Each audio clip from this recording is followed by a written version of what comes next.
بدی مې لګي په ځیګر خبرې بدی مې لګي په ځیګر خبرې او ملګرو مه کوئ د شر خبرې.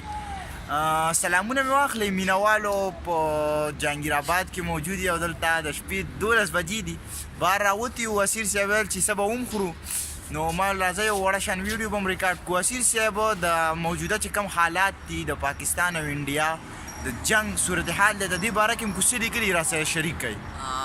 مننه ایما دا جنگ باره کې خو یو شعر دی وایي په دې غرض چې تشدد به پکې وشي په زړه په دې غرض چې تشدد به پکې وشي په زړه زه د جانان سره د سترګو د جنگ هم خلاف یم. حد دی اسیره یار یو پیره بیا ووایه. په دې غرض چې تشدد به پکې وشي په زړه زه د جانان سره د سترګو د جنگ هم خلاف یم.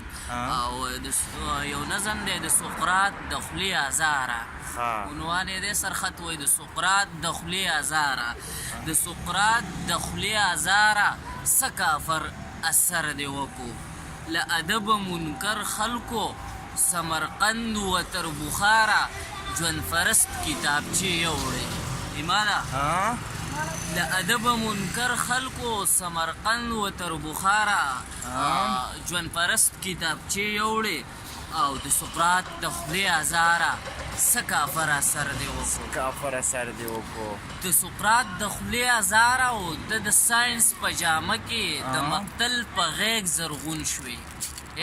د سقراط د خولې ازاره ته د ساینس په جامه کې د مقتل په غیږ زرغون شوې او د سقراط سپېڅلې روحه د سقراط سپېڅلې روحه قاتلان دي شیخ چلیان دي د سقراط سپېڅلې روحه قاتلان دي شیخ چلیان دي هغه څانګه باندې ناست دي کومه څانګه چې پرې باسي مننه او د سقراط سپېڅلې روحه خبلها بارود یې جوړ کړه د سقراط سپېڅلې روحه خبلها بارود یې جوړ کړه غم ونه کړې ساینس ښه ترقي کړې غم ونه کړې ساینس ښه ترقي کړې ستا بدل به په خپل لاس په خپله فلسفه د خپله ځانه اخلي ستا بدل به په خپل لاس په خپله فلسفه د خپله ځانه اخلي.